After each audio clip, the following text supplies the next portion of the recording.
Buenas noches.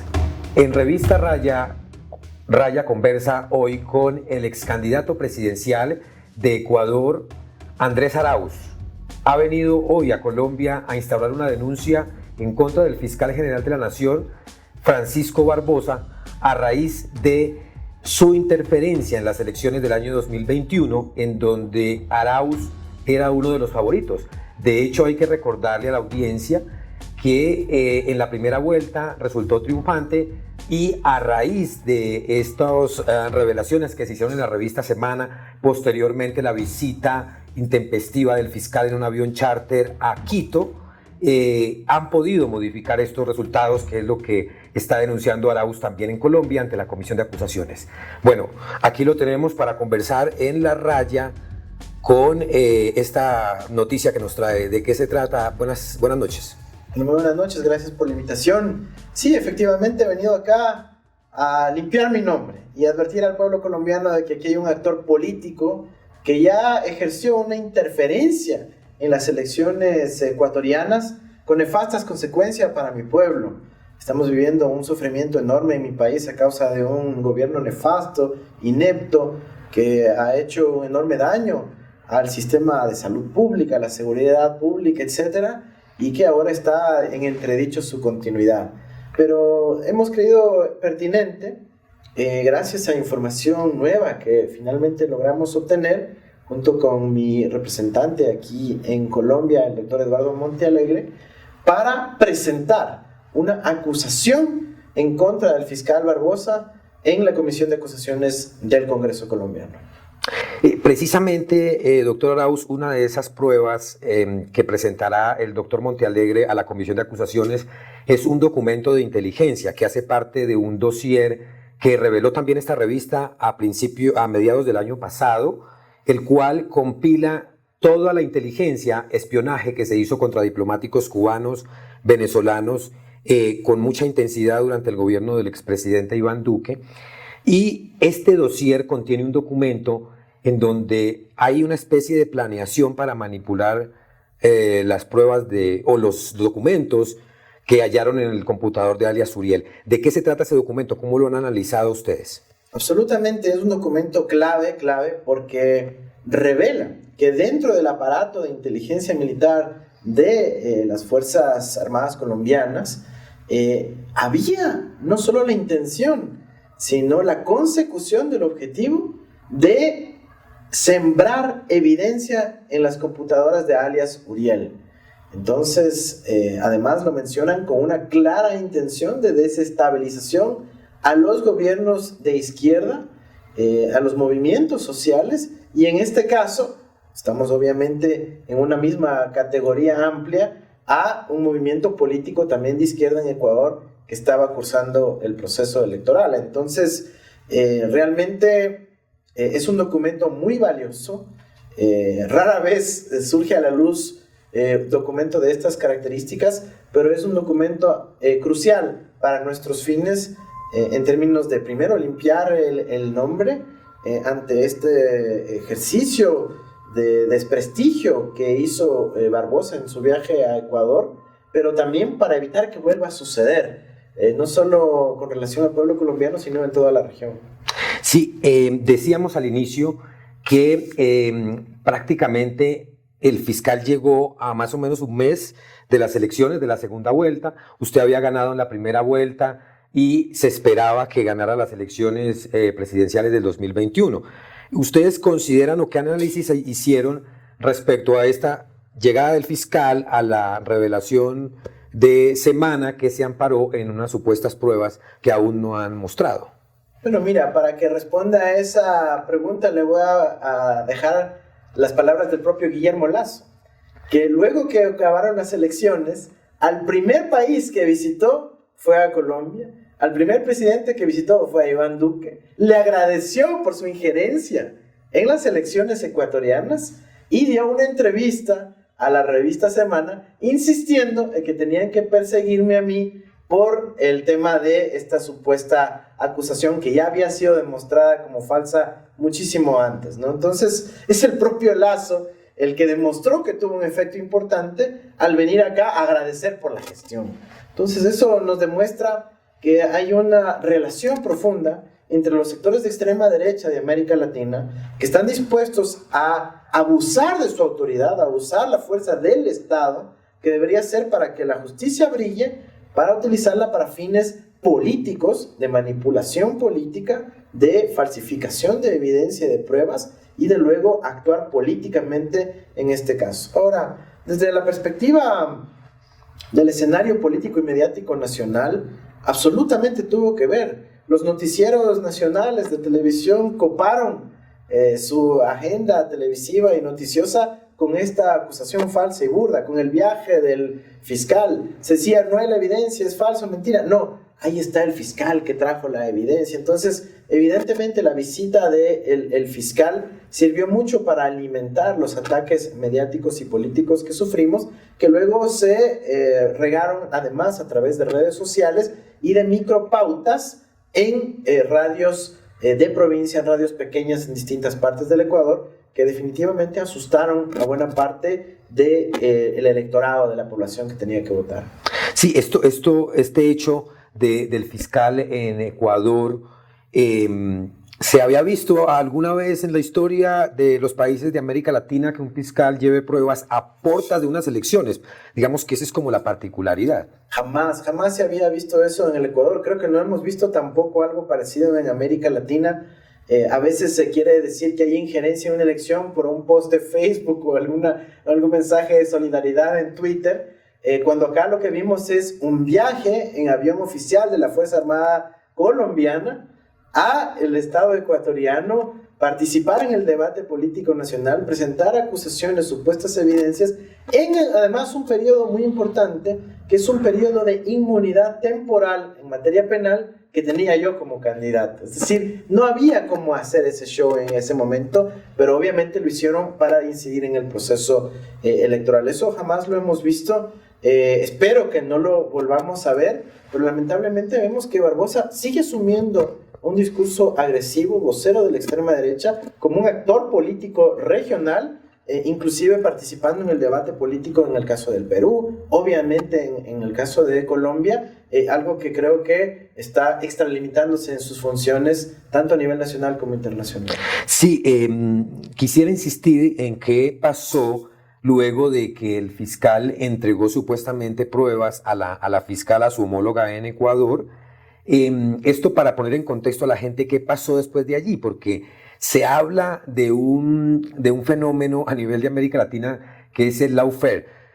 Y digamos que los analistas internacionales relacionan este caso suyo un poco con esto, que es la guerra judicial, en donde se acusa, pero no hay unas evidencias que hayamos visto, digamos, aún en la opinión pública.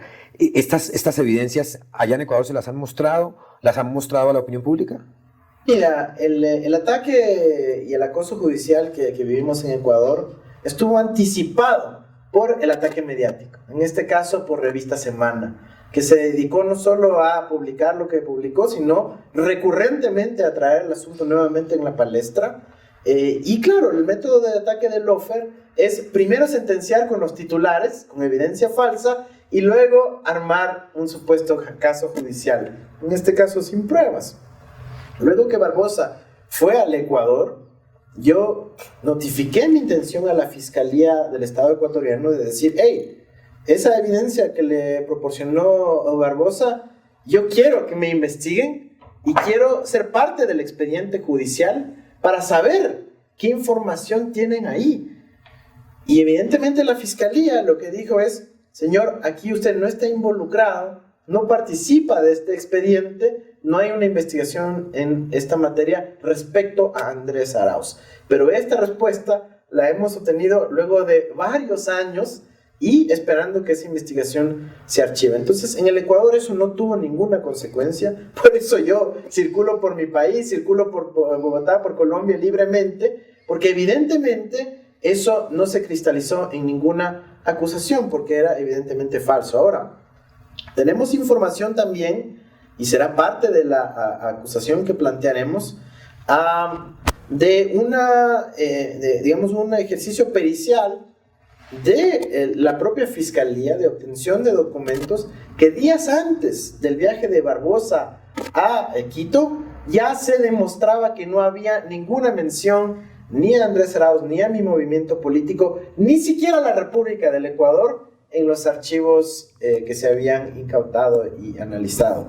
Entonces, claramente es una manipulación, es evidencia falsa que se sembró y que se divulgó a través de la revista Semana con la clara intencionalidad política de incidir en el proceso electoral ecuatoriano.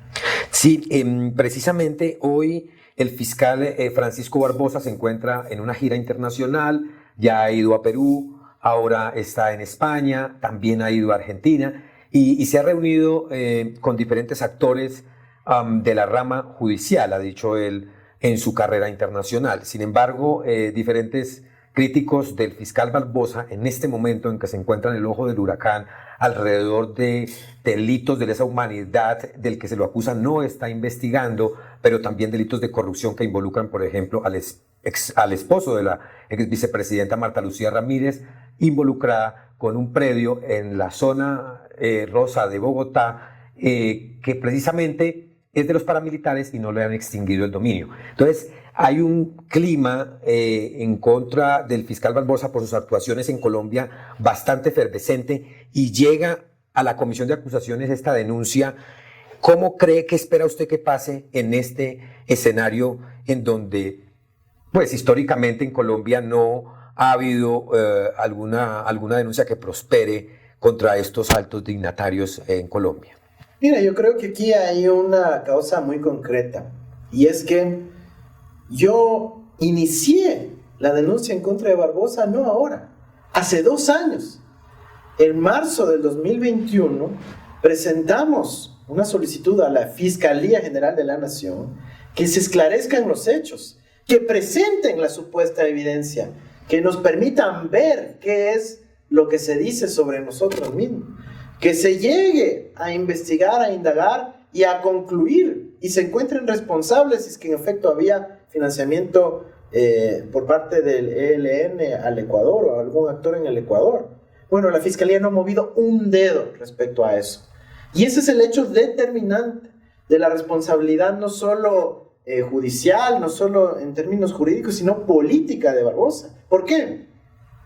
Porque cuando fue a manchar mi nombre al Ecuador, lo hizo en 24 horas, tomó el avión y fue personalmente a entregar la falsa evidencia, pero cuando es de esclarecer los hechos, de buscar la verdad, de seguir las diligencias que tiene que hacer con su autoridad como fiscal general, no nos ha respondido ni un oficio, ni una carta, ni una de las solicitudes que hemos planteado desde hace 2 años.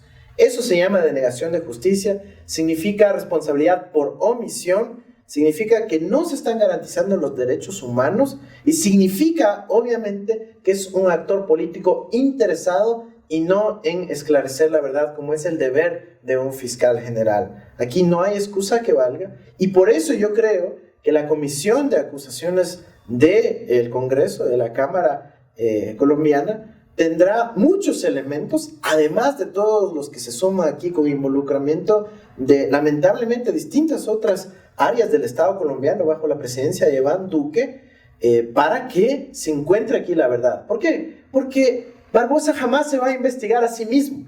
Por eso necesitamos que el Congreso lo haga.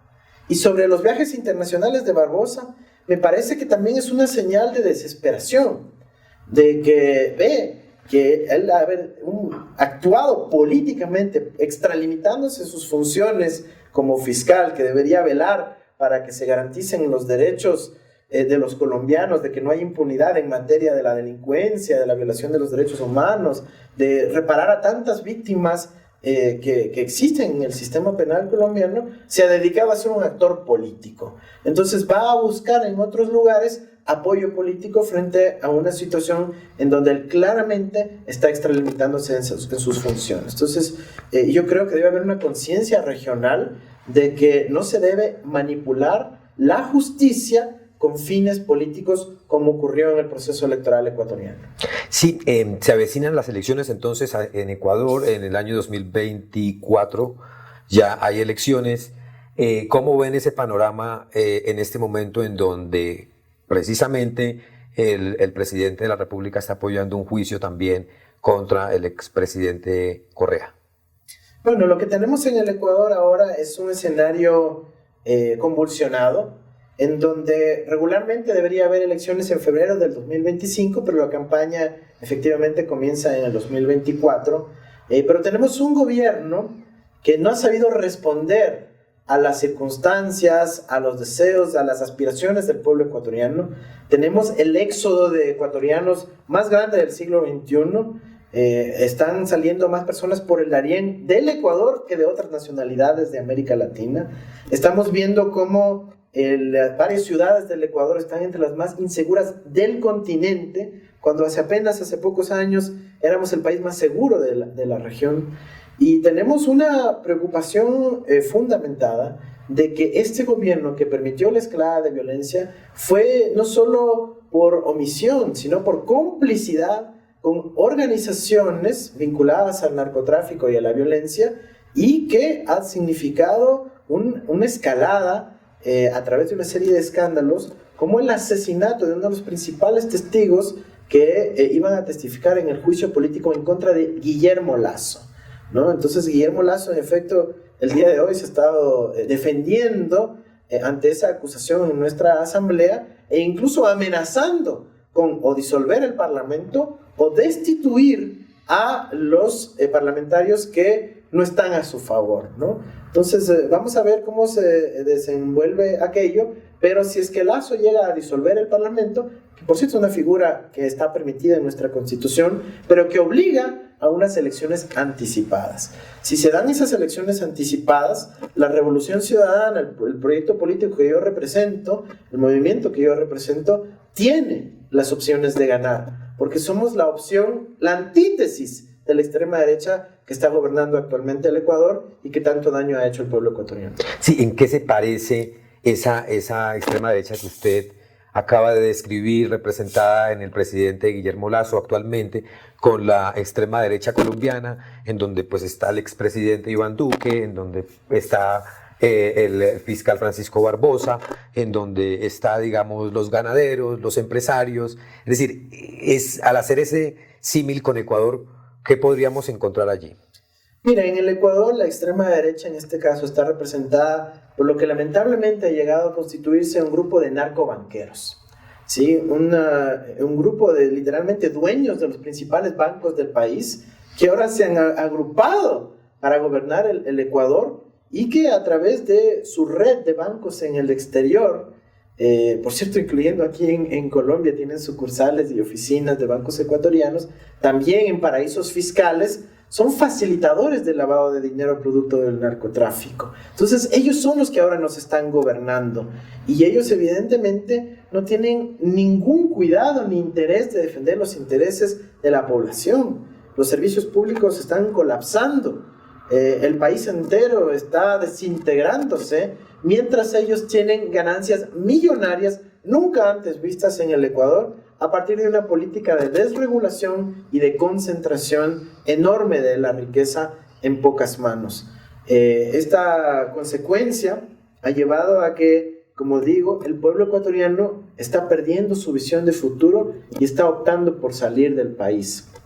Lasso y Duque tienen y tenían una relación muy profunda, al punto que mientras ambos estuvieron a cargo del gobierno durante el poco tiempo que coincidieron, tuvieron más de 5 visitas recíprocas entre ellos, más que con cualquier otro jefe de Estado, incluyendo esta primera que te digo, que vino a agradecer por esa interferencia en el proceso electoral ecuatoriano. Están absolutamente vinculados, y es muy lamentable para nuestros países que estos actores ahora estén aprovechando un espacio que les quedó como la Fiscalía para querer continuar haciendo daño a propuestas progresistas, transformadoras, que buscan el bienestar de la gente.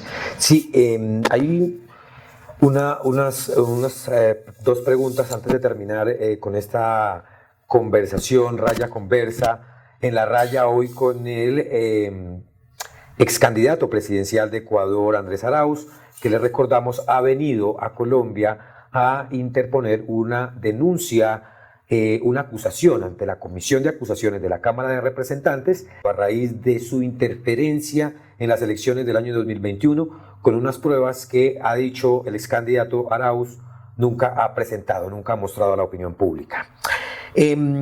Al final quisiera preguntarle, el presidente Lasso hace algunos meses lanzó una propuesta que no sé si está en marcha, pero que en Colombia trajo unos recuerdos del rearme paramilitar y de la consolidación del paramilitarismo. Básicamente es que proponía que la población civil se armara, facilitarle armas a la población civil. ¿Esto qué efecto ha tenido en la práctica? ¿Se está cumpliendo esto que ha dicho Lasso? ¿Esto cómo ha repercutido en la seguridad del país? Mire, es importante responder eso con un contexto esencial.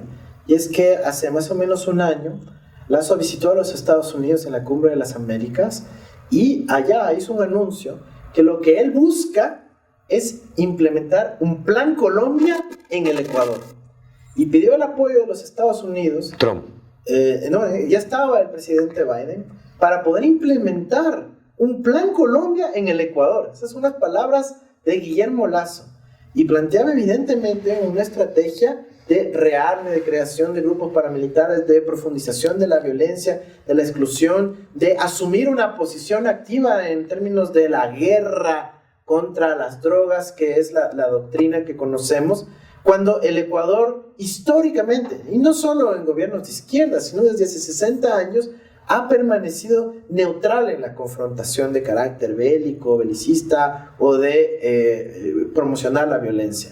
Entonces, ahora un paso adicional en esa dirección ha sido emitir un decreto que mediáticamente le llamaron el libre porte de armas, pero que tiene todavía ciertas limitantes para el porte de armas. ¿Pero qué hace con eso?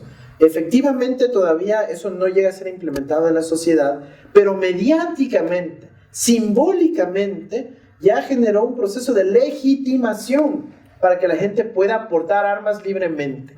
Entonces el gobierno se está convirtiendo en cómplice de la delincuencia organizada, de grupos paramilitares para que tomen la justicia en sus propias manos, y es algo que obviamente le va a hacer mucho daño a nuestro país. Si llegamos al poder, nuestras primeras acciones no serán declarar el libre porte de armas, será desarmar a la delincuencia mediante una acción decidida del Estado, pero con absoluto respeto a los derechos humanos. Creo que en eso nos diferenciamos tajantemente con el gobierno de Guillermo Lasso, y se abriría una esperanza para el Ecuador con un gobierno de una línea distinta como es la nuestra. Sí, vamos a terminar esa conversación, Raya Conversa, hoy con el ex candidato presidencial Andrés Arauz, preguntándole cómo ve el panorama en Colombia, teniendo en cuenta esa confrontación que ha desatado el fiscal general contra el presidente Gustavo Petro, y pues están en un constante rifirrafe desde hace algunas semanas. El presidente de la República ha instado al fiscal a investigar algunos casos, delitos de lesa humanidad de grupos paramilitares. El fiscal le ha respondido con esta gira internacional que todavía está en curso, y llamándolo incluso de dictador, llamándolo a recordar su pasado, digamos, en la insurgencia, descalificándolo de esta manera. ¿Qué piensa usted que va a pasar en el escenario colombiano actualmente? Mire, yo quiero ser muy respetuoso con la política interna de Colombia, pero yo te puedo decir lo siguiente. Mire, los fiscales en América Latina, desde una perspectiva regional y de derechos humanos, no tienen que ser actores políticos. Tienen que preocuparse de garantizar que no haya impunidad para las víctimas de la delincuencia común, de la delincuencia organizada, de las víctimas de delitos de lesa humanidad.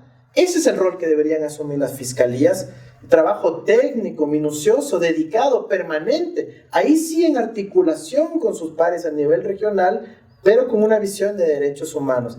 Lamentablemente ahora vemos que los fiscales han asumido un papel político en donde quieren convertirse en jefes de la policía política, en asumir de jefes de la oposición política, y es una evidencia, triste por cierto, que la extrema derecha, la derecha, deja de recibir respaldo popular, y como en mi país, se han decidido refugiar en los estamentos judiciales, particularmente en las fiscalías.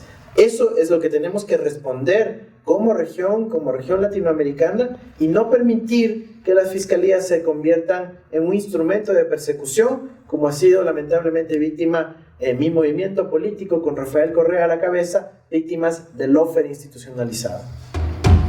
Bueno, así estamos llegando al final de Raya Conversa, hoy con el ex candidato presidencial de Ecuador, Andrés Arauz, quien ha venido a instaurar una denuncia, ya lo decíamos, contra el fiscal general Francisco Barbosa por interferir en las elecciones presidenciales del año 2021. Pues le agradecemos a usted por acompañarnos esta noche en la revista Raya. Muchísimas gracias por la invitación, un placer. Los esperamos en un nuevo programa de Raya Conversa. Muy buenas noches.